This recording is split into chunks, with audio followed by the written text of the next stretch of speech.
Presentation. So when everybody's seated, let it wind down.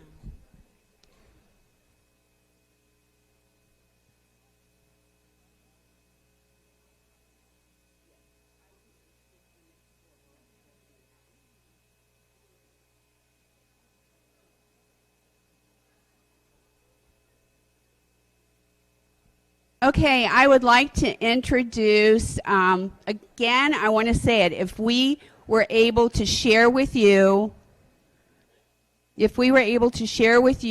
all of the accomplishments of our, can I have your attention, please? Thank you. I'm sorry, we have so much, we have to stay on schedule.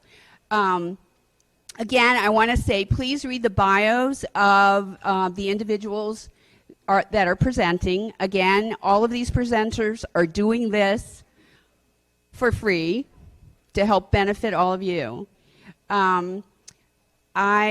Again, please read the bios, because if we introduced all of our presenters and shared with you all of their accomplishments, we would need another 3 days.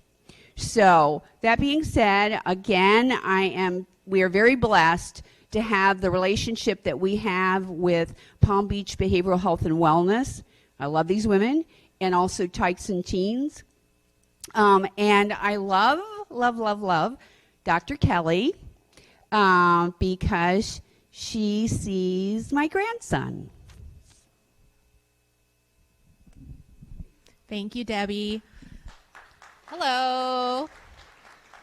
I'm not one that normally has to have a microphone, so this is a little odd for me. I have a loud voice in general, so I apologize if I'm awkward up here with this thing. All right, what are we talking about this morning? For the rest of your morning before lunch, we're going to talk about trends in adolescent substance abuse.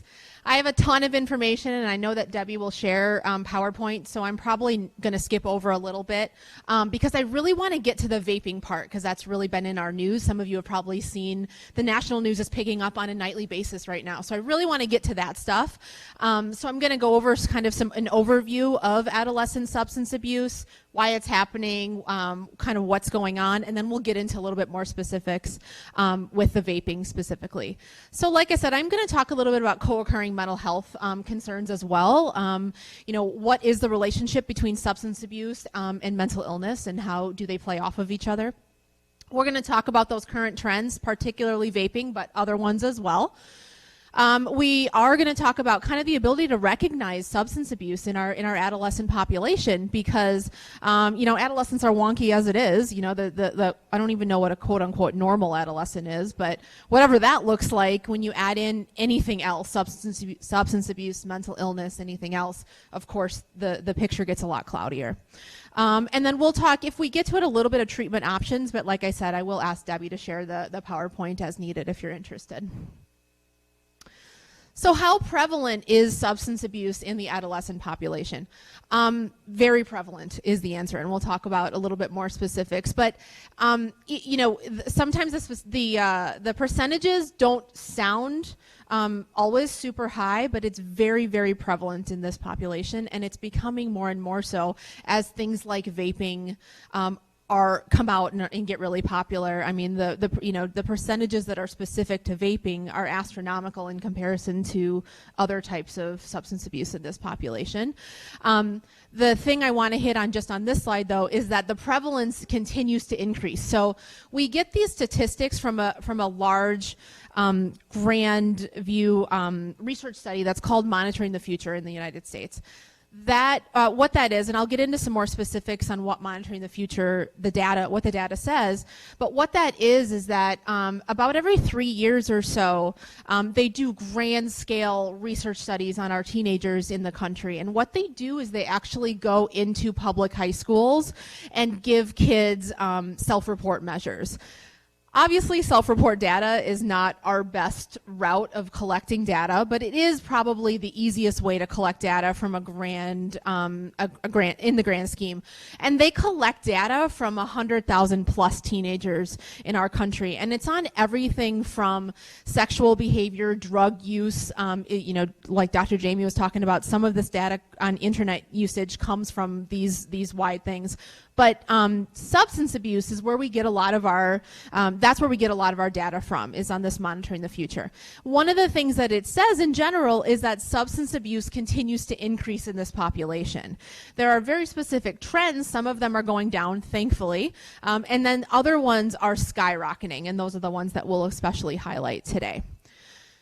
One of the specific reasons that we're all here talking about kids today, specifically I'm talking about adolescents today, but one of the reasons that we really want to hit on this and why it's so important is because this population specifically faces a number of very specific stressors.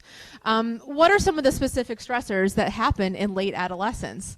So we do things like, ideally, we finish high school, and we go on to college, right? Like I said, typical adolescent transitions from being in a parent's household, having kind of all the lack of independence, as they would say, to moving into you have an adolescent who's my practice is in Jupiter, so that's where a lot of my examples come from. You have an adolescent growing up in Jupiter, and all of a sudden, the next day, they're living in a dorm in Tallahassee at FSU. Quite the jump, right, from some of these places. And so what happens is, now we have all this newfound independence. There's no rules. Mom and dad are not here. I get to decide when I eat, when I sleep, if I go to class, when I go to class, all these things. And so, for instance, when we see the statistics, we see things like rates of binge drinking, skyrocketing. Again, these are self-report measures. So realistically, these statistics are much higher in real life. But these are kids who are sitting down and saying, yes, in the last month, I have drank more than, 3 drinks in one night or whatever. So in these statistics, and they're relatively consistent overall, but so the ones that a couple years ago said almost 30% of people ages 18 to 20 in the United States said, yes, I have had one or more incidents of binge drinking. Of people ages 21 to 25, 43% said yes. Again, self-report measures. So we probably want to add, I would hate to guess, but we want to add 10 to 20% to that probably of what's actually realistic to this. So these are people that, so these are people that feel safe enough. An 18 to 20-year-old crowd is not legally drinking, right? They feel safe enough on a self-report measure to say, yes, I binge drink. So that's a pretty big statistic, and that's a pretty, this is a public health crisis, clearly. So a little bit more on the prevalence rates of this in this population. An estimated 1.3 million U.S. Adolescents from age 12 to 17 have a substance abuse disorder, diagnosable substance abuse disorder. That's at least 11% of adolescents in this country. We do get some, rates from this. What makes up these 11%? When we talk about illicit drug use, we're talking about 3% of those ages 12 to 13 getting access to these drugs. 8% of the youth that are a little bit older, the 14 to 15-year-olds. And then we see an astounding 16.5% of youth 16 to 17 years old. I know I've said it already like 3 times, self-report data. 16% qualify for a substance use disorder based on what they're putting on these questionnaires. The highest rate of drug use, though, continues on. I talked about binge drinking on the last slide. This one covers illicit drug use, so that 18 to 20-year-olds was 22%. And the next highest rate is that 21 to 25-year-olds, which is 21%. So they're roughly the same. These are the college years, right? These are the years when they leave home, they gain a little independence, and this stuff is happening. We could do a whole 2-hour presentation on the specific trends that's happening at some of our colleges and universities, and it's really, really, really very frightening. So that's the prevalence rates and the substance abuse side of it. What about the mental health side, the mental illness piece? In the same year that I'm presenting the substance abuse data from, let's look at what the mental illness piece says. We see 1 in 10 youth ages 12 to 17, roughly 1 in 10, so about 11% though, had a major depressive episode in the past year. So it could have been diagnosed with a major depressive episode. Among these kids who could have been diagnosed with depression, 41% of them received treatment for depression. So just like with all the substance abuse, and I'm going to hit on this a couple times throughout the hour, we do not do a phenomenal job at identifying who needs to get treatment for substance abuse and who needs to get treatment for mental illness and mental health disorders. I'm probably preaching to the choir in the room here on that, but we really need to identify and treat better. But 41% is it could be worse. So 40% of them are getting treatment. About 1.5% of these adolescents had a co-occurring diagnosis of depression and a substance use disorder. So what that says to us, though, is that we're not identifying most of the kiddos that are having substance abuse disorders when they're that young. We're not asking the right questions. Parents are not educated in identifying things, and the right professionals are not in that child's life in order to identify it. So what's this overlap? So the diagnosis is really tricky, and that's kind of what I just hit on. But, for example, a teen with substance abuse disorder is more likely to have this mood disorder, like I just said, depression. But it could be anxiety, it could be a learning disorders, it could be behavioral disorders, acting out, school refusal, anything like that as well. Now, how does that look different from the average teenager, though? Right? So there's a lot of teenagers that even just diagnosing depression is hard enough, not to mention a substance abuse disorder. So we say, when you're look for a teenager that's extra moody. I mean, what's the extra? What's the gray area here? Because there's clearly a spectrum of all of this. And so identifying them, can be really difficult for a lot of people. If you're not looking for it and you don't know, how to do some of the things that Dr. Jamie just talked about, looking at their internet usage. If you don't know some of those things, identifying this is very, very, very difficult. So a little bit more on the overlap. The one thing I wanted to mention here is that we do attribute a substantial percentage of somebody's vulnerability to substance abuse disorders to their genetics. And it's really important for parents to not only be honest with care providers, but for everyone to really take a look at if there is a family history of substance abuse or of mental illness. These, a lot of times, are the kiddos that we really need to take a second look at, and we need to be aware of that. Now, how often are we in a room and we're either not told or we haven't uncovered that there is a generational pattern of substance abuse and or mental illness? That happens oftentimes, and so we're not always aware of it. But I think one of the really interesting things, if I'm not sure if any of you are in positions where you make genograms or you map out families ever, or if you've ever done that in school or something as well, but fascinating when you can see generational patterns of substance abuse and mental illness. They 100% follow a lot of times these patterns, and I think it's really interesting. While genetics is not, we can't say is a causation for a child automatically to have either one of these disorders, it's a huge and possibly the biggest risk factor for these kids.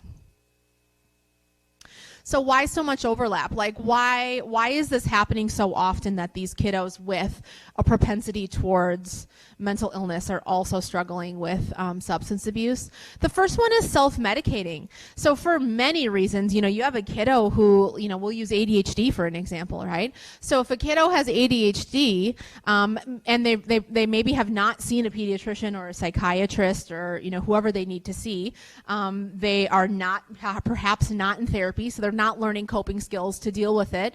And then, whether or not maybe parents don't believe in medication, parents don't want to medicate their kids, they haven't seen the right practitioner, or whatever the case may be, maybe they're not on medication for ADHD, so they're not getting any help. But then they go to middle school and or high school, and they have to now go from elementary school, where they're in one classroom that kind of travels together to 2 or 3 places throughout the day. And then all of a sudden, they're in middle school or high school, and they have to manage 7 classes with homework from all 7 classes. Some schools, they have 7 classes every day. Other schools, they do block scheduling, and they have a little bit of extra time to do it. But either way, they're managing now 7 teachers. For a kiddo that previously had no skills in that, for most kiddos, frankly, but for a lot of kids who don't have any skills in that, now they're in a position where they're just sitting there swimming. Their head is swimming. Like, how do I even start to do this? So if that kiddo doesn't have any coping skills, therapeutic skills at all to help them, and they also are not on any medication or anything if they need it, what's going to happen is some self-medicating. Eventually, and maybe not in middle school, but as time goes on, that kid, that adolescent, is going to look to other places. How else can I help myself to make it better? My brain won't stop. It's my brain is running on speed. It can't stop it. So I'm going to find something to help it. And so what happens is, and this literally is in every middle school and high school that I am aware of, is that kids share their Adderall. Kids share their Ritalin. In high schools, they start buying ecstasy. I mean, they're buying. We just had a high school in Jupiter. We were talking just last week. Kids were buying crack at high school. In my mind, my first impression was like, I didn't even know what crack was. Like in high school back in the day, but I was very sheltered in the Midwest. I'm not sure if that had anything to do with it, but that was not where I was at. And in Jupiter, we just heard a story last week of somebody buying crack. Part of it is self-medicating. So if I'm having things go on and I'm not able to function how I know I need to function, I might self-medicating. Things like depression, anything like that. I'm going to start self-medicating. I'm going to find a way to feel better. Another reason that these things co-occur so often is trauma. So in perhaps a similar way to self-medicating, sometimes when we have trauma in our background, we also not only do we have a much higher risk of developing not only mental illness, but also substance abuse, but then we also have a much higher risk of self-medicating to deal with that trauma if we're not given the right tools. The studies from trauma overwhelmingly come from our veterans, because the VA does do a lot of research on this, and they're saying that as many as half of all veterans diagnosed with PTSD also are diagnosable with a substance use disorder. So we know trauma plays a huge part as well. Timing. Picture middle school. If I say close your eyes and picture middle school, like, half of you are going to shudder probably because you don't want to picture middle school. I don't know if you've walked through the middle schools. I always use the example. If you ever have a chance to walk through a middle school lunchroom, that is what you want to see, or a high school lunchroom.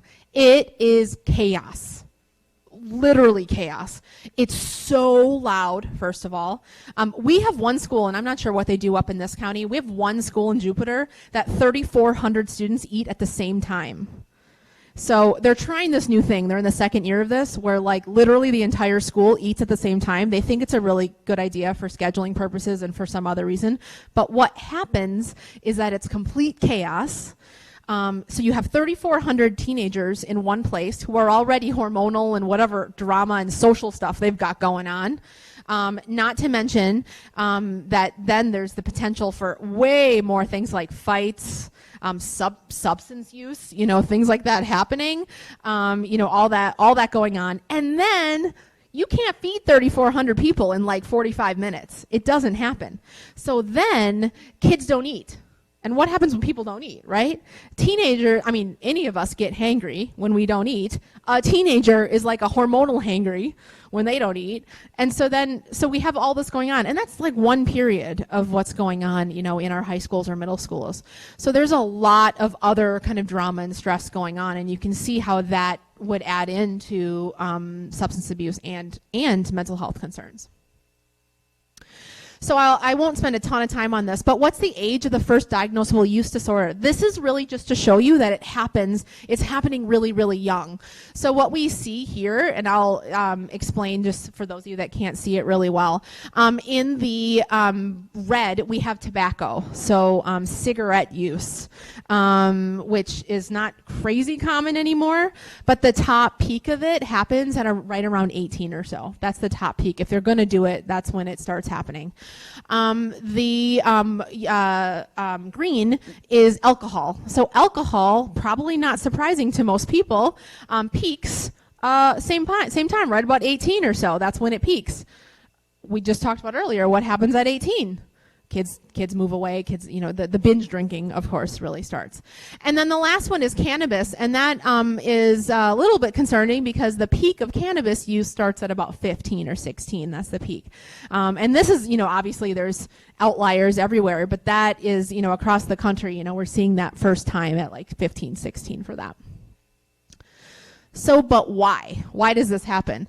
The first reason is most teens use drugs to fit in. We could talk, and I have some info on peer pressure that I'm certain we're not going to get to because I always have way too much material for the time I have. But peer pressure is a normal adolescent concept. It happens everywhere, and it's part of how we figure out our identity. Who am I in relation to other people? And so what happens, though, with drugs and everything is that many teens believe that everyone is doing it. And we all know in this room, no one is doing everything. So but teens always believe everyone has this, everyone does this. It starts young. You have an elementary school age kiddo who goes to their parent and says, but everyone's mom lets them stay up until 10 p.m. It's little things like that. And then it escalates, as kids get older, they believe that everyone is doing it. Well, everyone is smoking pot, so why is this a big deal? Like, why are you nagging me about this? Well, everybody is not smoking pot, just to let you know, but they believe, in the environment that they're in, that everyone is smoking pot. The second reason is to feel good. So, newsflash, drugs make you feel good. Most of them. Some of them don't, but most of them do. We can't deny that fact. So, there's, I'm not advocating for any type of drug intervention or anything like that today, but some of the total abstinence models, and again, I'm not saying good or bad or to anything, but some of those models try to ignore that drugs make people feel good. And it's a fact. It's a biological fact that drugs make people feel good. And so the problem is, though, that level of euphoria is really hard to match after the first time or two that you do it. And kids and then adults are chasing that all the time. But it is important for us to know that, especially for a kid who developmentally is in this place where they want to be risk takers, they want to have adrenaline, they want excitement, drugs intensify that. So this is the example that I want to give. This is adult data because we could never do any of these kind of studies on teenagers or kids at all for obvious reasons. But I just want to quickly show you the example of, and this is the level of dopamine in a brain. That's all that these charts are showing. The first chart is the peak of dopamine for sex. That peaks at about 200, just to give you an idea. Now, to give you an example of what drugs do, I'll start here. So nicotine in the body peaks at like 225 in our body. So it's the initial time when you first start smoking, especially, it definitely is a feel good right away. Morphine peaks, morphine's like a little bit of a peak and then it kind of slows. If any of you have had like after surgery or something, you kind of know that feeling. It feels good for a little bit and then you're just kind of like, for a while. And that's what that shows.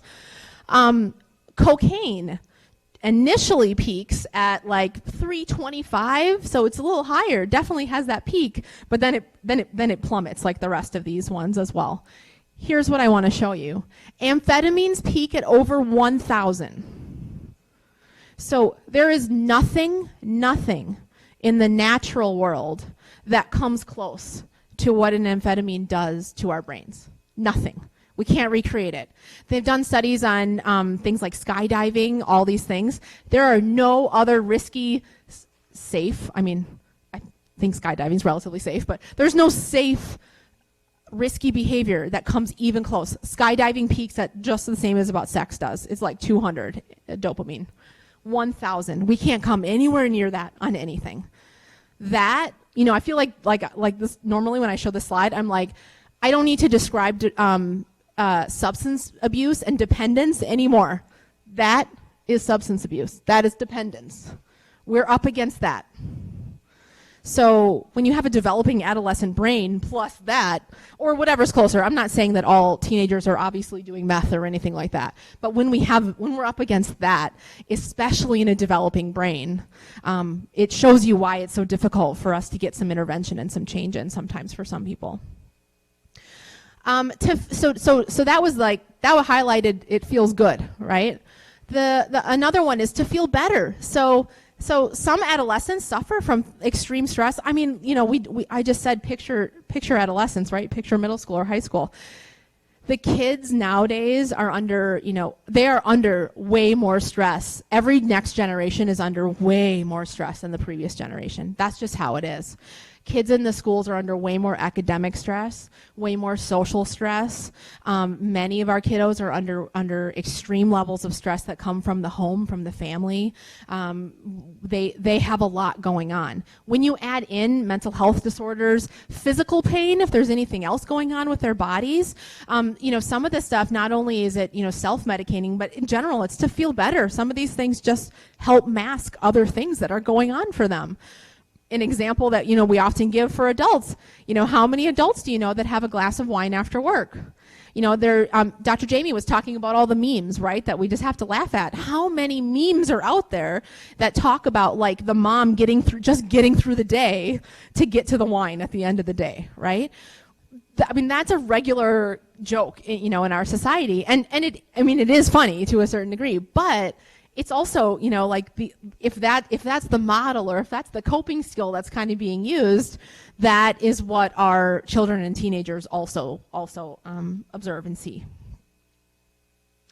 And then to do better, you know, I talked earlier about the kiddo who's ADHD maybe and maybe isn't properly medicated or isn't seeing a therapist or whatever that may be. And so in this competitive society, you know, we have just, you know, I'll use an example. Just last week, we had someone come to our office, was a young adult. He's trying to take the CPA test, which from what I hear is a very difficult test. It's like 6 parts and all kinds of things. It's very, very difficult from what I've heard.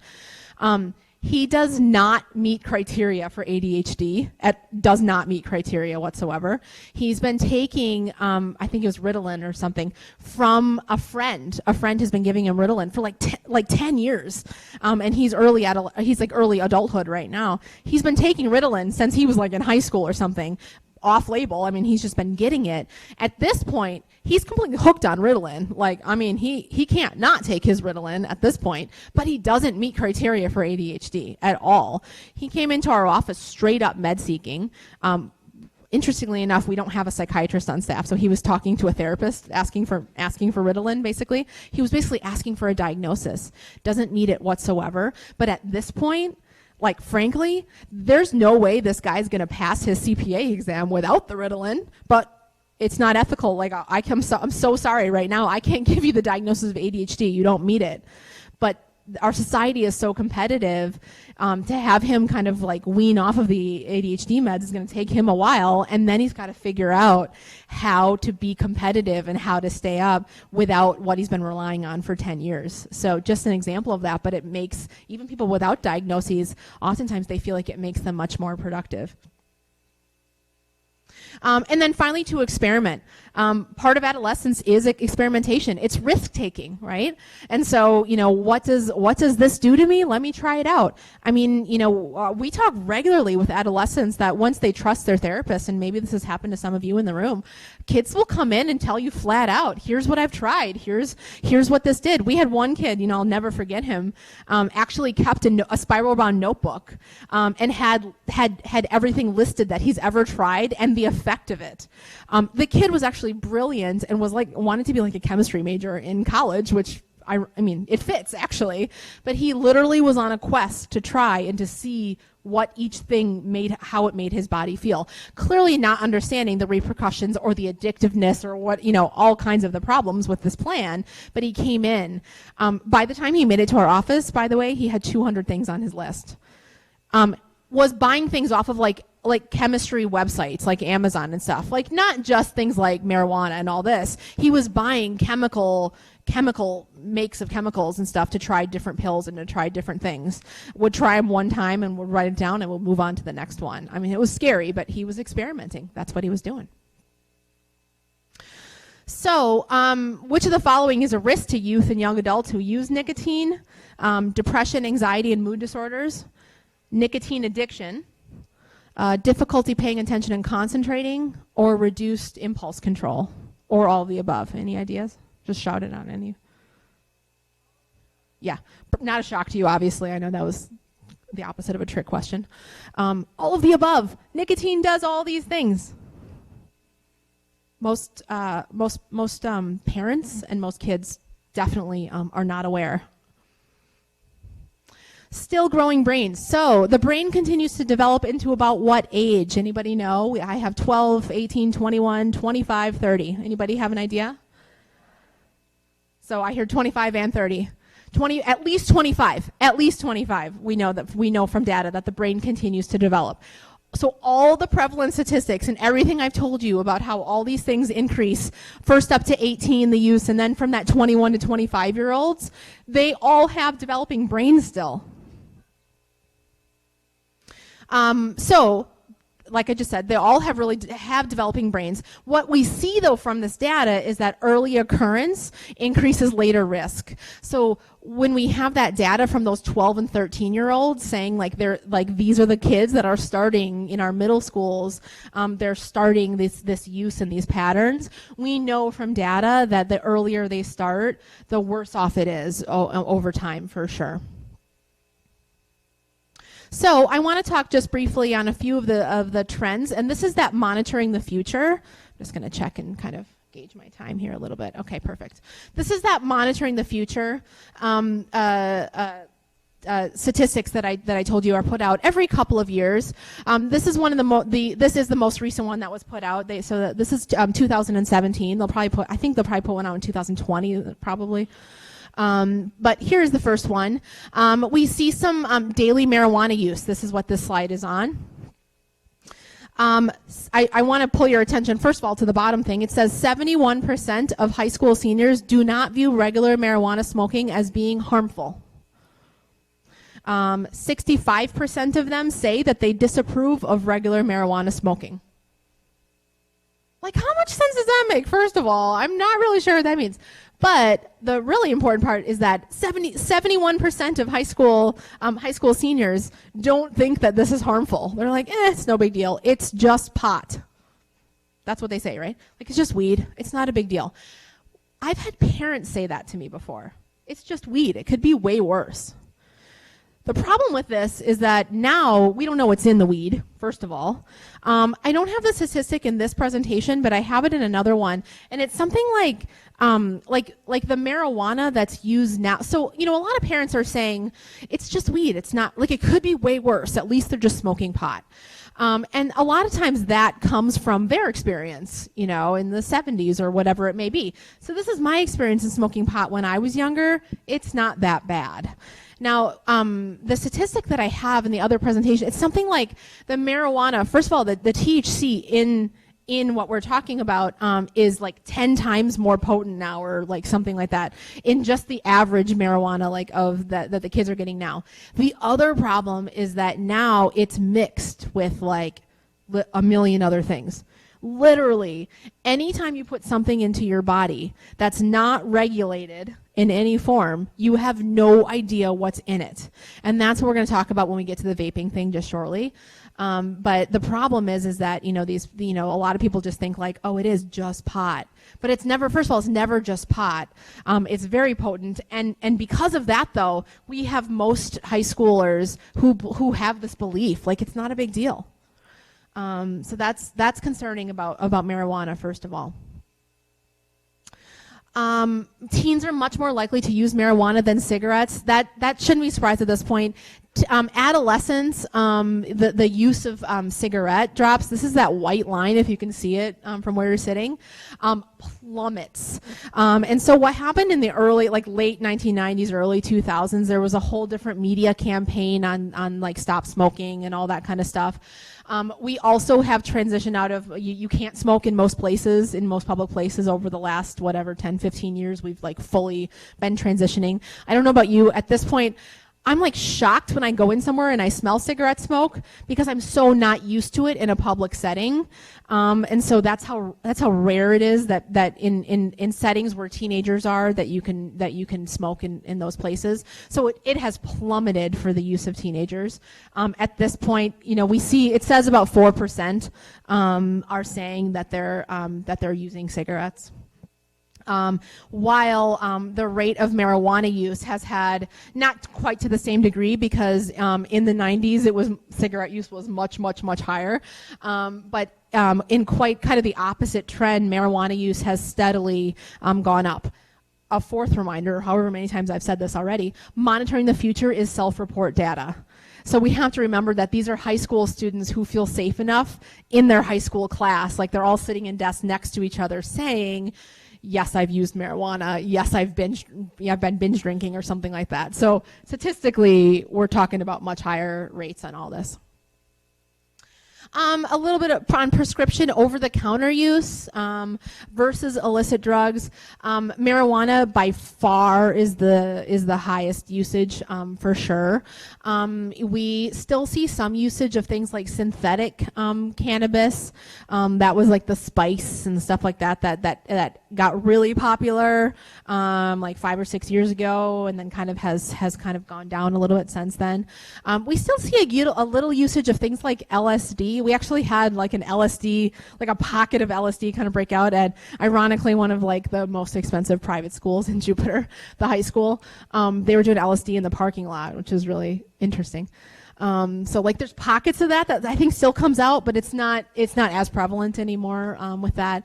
I shared earlier, we just recently, I'm aware of at least one just recently of some students doing crack in high school. Cocaine use is still there. They're still saying, the 3% in the past year had used cocaine. Almost the same, MDMA or ecstasy, Molly, that's about that as well. And then we see a little bit of use of inhalants. Thankfully, that's like on the way out, thankfully, because that's real bad stuff and does pretty permanent brain damage, inhalants do. So that's good. Prescription drugs, we also see though Adderall, probably not surprisingly, Adderall is the top use for sure. A little bit on I want to talk about vaping, because that's how many of you have seen some of the recent news stories on vaping? Are you aware that this is all happening? Right, good. So it's super prevalent kind of in all of our national news and stuff right now. Here's what Monitoring the Use said, and this is 2 years ago, and so it's just continued to go up since then. So what I'm going to talk about is really current, but this is the data from even 2 years ago. A third of 12th graders are saying that they're vaping. Almost 13% of 8th graders are saying it. Anecdotally, from my experience, it's higher than this for sure. I mean, lots of kids that either were doing it on a daily basis, for sure. And this was in middle schools. We had kids starting in elementary schools that we were aware of, for sure as well. So it's happening really, really, really young as well. So currently, 82% of 12 to 17-year-olds reported having seen an e-cig ad, or being aware of it whatsoever. I mean, basically, that's like this is who's reporting it. Basically, 100% of teenagers are aware of vapes, e-cigs, whatever we want to call them. And I'll give you some of the other words for it as well. People are aware of it. It's in all of the schools. I venture to tell you 100%. It is in every single school, every single one. according to the CDC, there were like really large increases, and this is not a surprise to you. It shouldn't be. It's getting really popular, and so it jumped. Like 2011, 2012 was when they kind of started. And I don't know if any of you are aware, when they first started, I still have this memory. I knew an adult male, ironically in a substance abuse facility, who, this was like maybe 2012, 2013. I still remember. It's the first time I ever saw one, and during a group therapy session, took out this e-cig and started smoking, and I didn't even know what it was at first, and I just sat there, and there's this plume of smoke that comes out, and I'm just thinking like, what the just happened? Like, what is happening right now? And then of course the smoke doesn't smell, and then it like went away immediately, and I'm like, I have literally no idea what is happening right now. And I think I like left the thing and I texted like 5 people, and I'm like, I don't even know what just happened. Like, I don't know if it was super inappropriate or we smoking or whatever. And that was my first memory of this happening. And since then, I mean, it's just everywhere. It's just skyrocketed for all of this. It used to be just adults who were trying to quit the cigarettes, because our teens weren't using cigarettes for the most part at that time, and they still aren't. And so originally these e-cigarettes came out to be like a stop smoking aid for adults. And so you didn't see it younger, and then all of a sudden it started to pick up after the adults started it younger and younger and younger and younger. You saw it picking up. So what is vaping? These are electronic smoking devices. That is the definition of what vaping is. And you can vape a million different things. You can call it a million different ways, but it is a way to electronically smoke something. So electronic cigarette, they originally were called much more often like e-cigs. That's what they kind of started off with. I don't hear that phrase much anymore, but like a vapor device. There were some of them were called hookah pens. I don't think they're really called much that anymore. Personal vaporizers, there's different like marketing techniques. Like, here's your personal vaporizer. It has this scent or this taste or this smell. That's one that's going to be marketed towards adults more, right? We see now, more commonly they're called vape pens, a vape cigarette. And then with younger kids, we see things like Juuls, dab pens, and I'm going to go over the specifics of those. Electronic smoking devices are not proven to be a safe alternative to smoking. So what happened is we said, okay, so we think that they're like way, way safer, and originally they were marketed as a way for adults to stop smoking.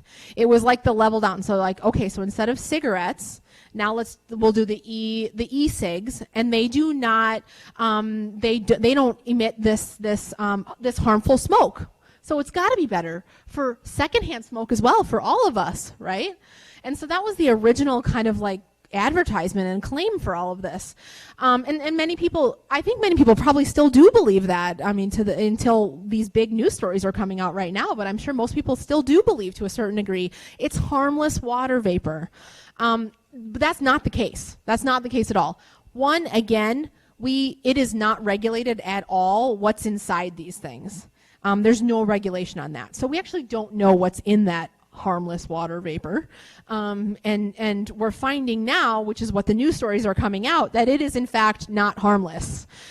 People are getting really, really sick, and people are dying in many places, and I'll show you some news things from recent on that.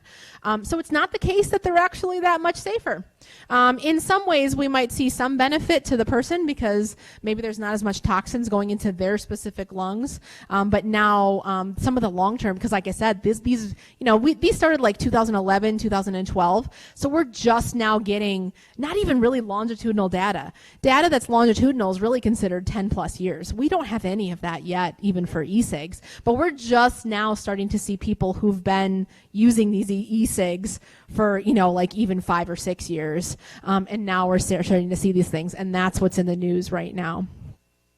Even in December of 2016, so almost 3 years ago, the U.S. Surgeon General said that these were dangerous and a major public health concern for youth. So they already took a stance on this 3 years ago. Nothing huge happened from that stance, but they took a stance even then saying, like, this is not good. This is not going to be a good trend. This is what one of the vapes can look like. Oftentimes, and I've seen them with my clients, they've showed me theirs.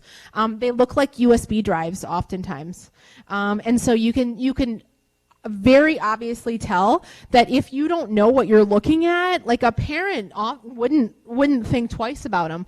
Many of them actually open like a USB drive. You could actually like take it out and like one piece is kind of the cover and then one piece looks like a USB piece. So they really look very much like something that someone should have for school or work or whatever it is.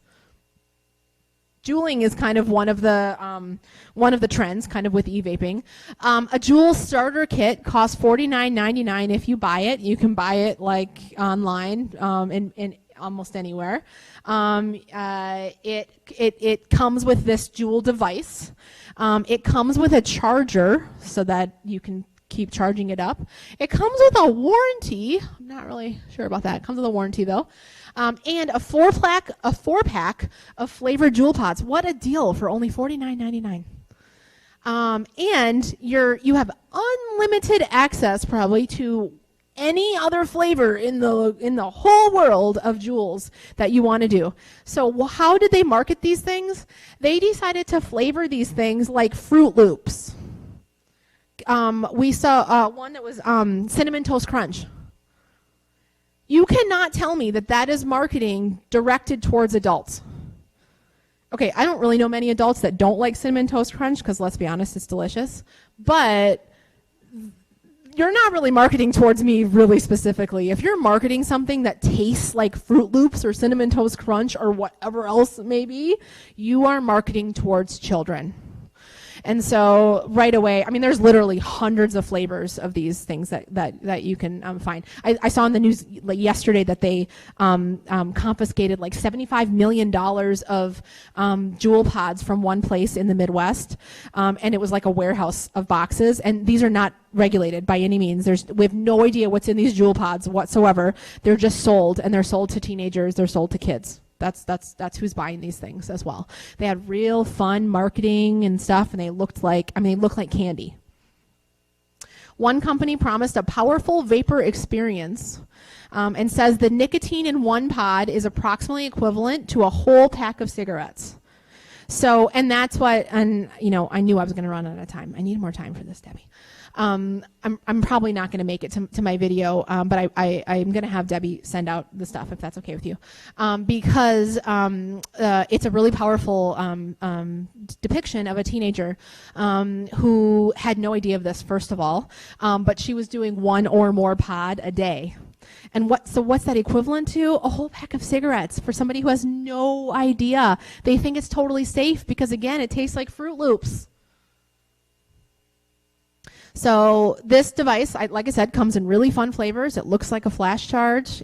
It's chargeable. You can plug it into your computer and charge it because it's got a USB charger.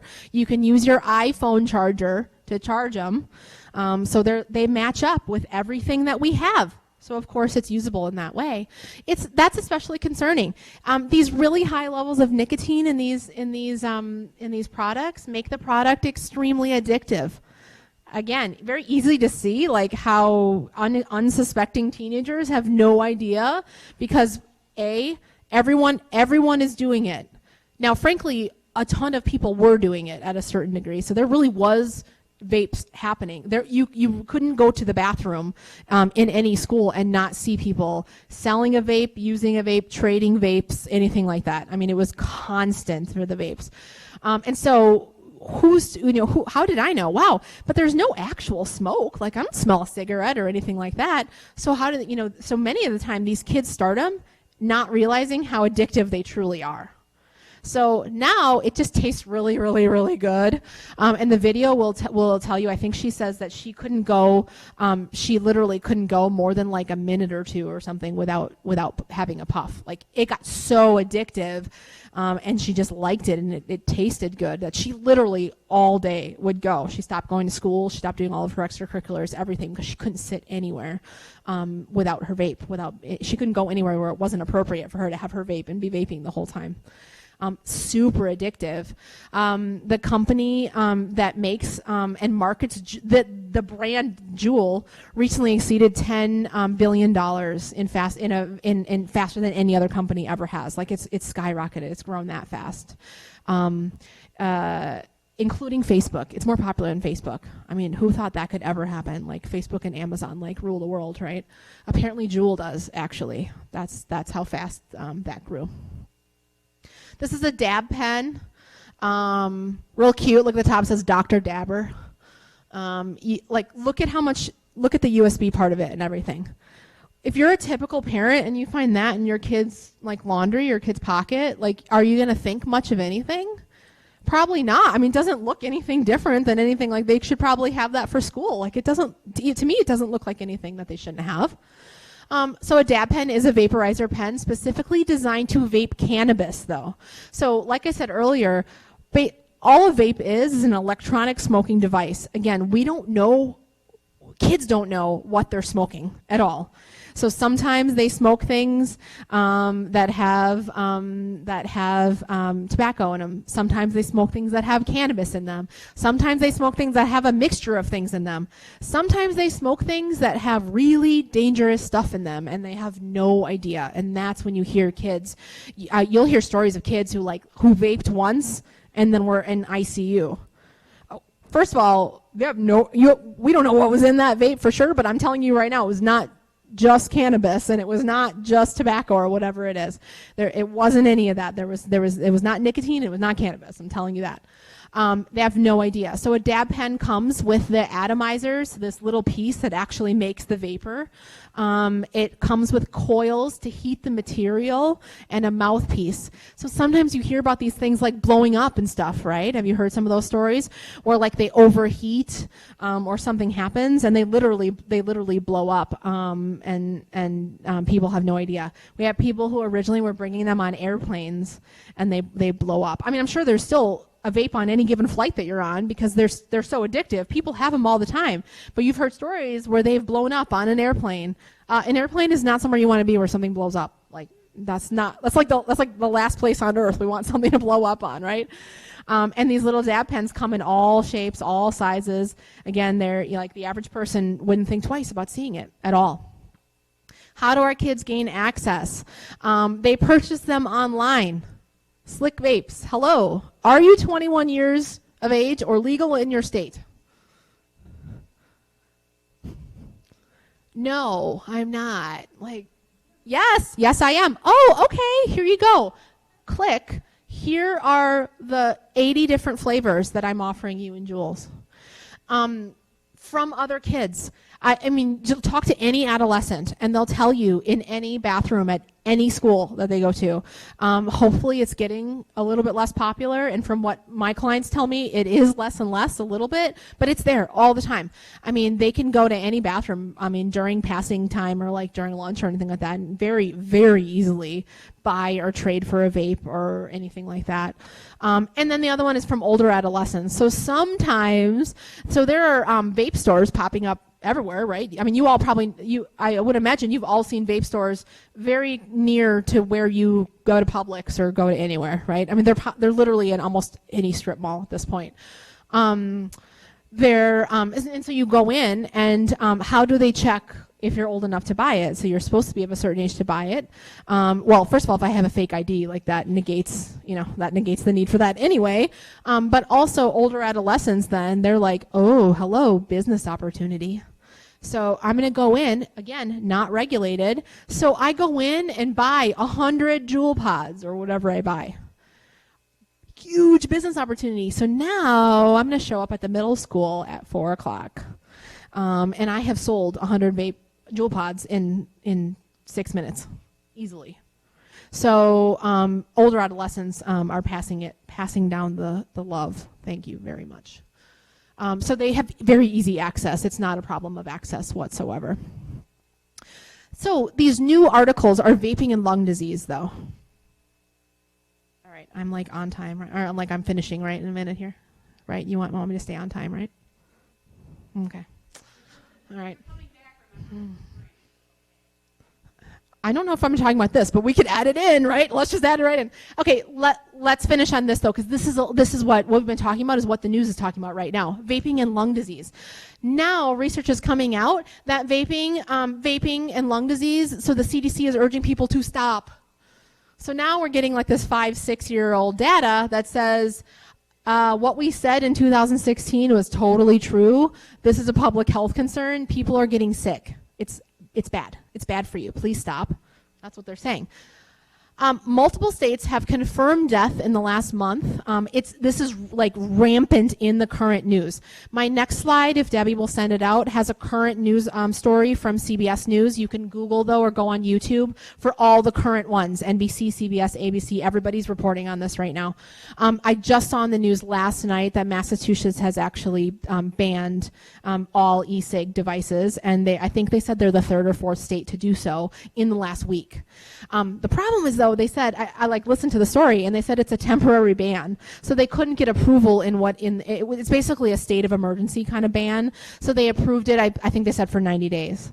And so for the next 90 days, it's totally illegal for anybody to be found with an e-cig of any kind in the state of Massachusetts. And I think there's some other states that are trying to follow, because Massachusetts is one of the states that's now reported deaths that they believe are directly related to the e-cig use in some form. The stories are really scary if you click on any of the news stories. And there's pictures associated with all of them of these like 13-year-olds who are in the ICU hooked up to everything on a ventilator, totally, that are near death or are dying. And what they're finding is that what they're thinking is that the chemicals in the vape are acting like grease in the lungs, damaging the tiny sacs that actually fill with air. And so it's a slow process, sadly, but it happens over time. Similar to like what happens when you're a cigarette smoker over time. You start to develop, you don't develop, a lot of times you don't develop symptoms right away, but the longer you smoke anything, the worse things that happen. What they're seeing with vape is that, and these stories are really sad, are like these really high achieving kids who are like, the one that I had a link in here is, she's basically on her way to being a professional dancer. They're in the Northeast. She's dancing like 6 hours a day, and going to school, very high functioning child, like doing all these extracurriculars, really has an amazing future probably ahead of her. As she's doing it, she's the one who says, I could not go literally like any span of time without vaping. I was so obsessed. Then I stopped going to school because I couldn't go to school. I can't sit through school if I can't have my vape. And then she stopped dancing. And that's when her mom like realized something was really wrong, is that when she like stopped everything in her life. And by then it went downhill really fast. So when she stopped dancing, I think her body just went into this state of like paralysis, basically. She continued to vape because she's addicted to it, and her body went downhill really quickly. And so what happens is they are taken to like the emergency room for something like, people think they have like a stomach virus or like the regular, like influenza, like the cough or something like that. And they start taking like x-rays or whatever, and they see the lungs, and they see the lungs like full of fluid and stuff, and they see all this stuff. Now, a lot of these people are near death by the time they get to the hospital, and some of them are dying. So I think the one I heard on the news last night was that there are 530 confirmed deaths that they are putting on the death certificate, like an e-cigarette, of vaping lung disease.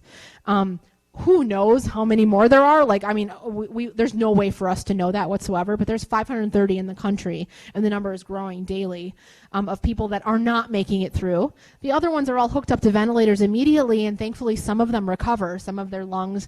And part of it is because they're so young, thankfully their body can regenerate and can recover a little bit. But sometimes it's too late, and they're not. So that's kind of the story of what's in the news right now. So I highly encourage, like I said, I put the link directly in here, but there's amazing ones on there. I highly encourage you to look it up, though. If you just go on YouTube, you can find these stories, and they're super powerful. Am I out of time?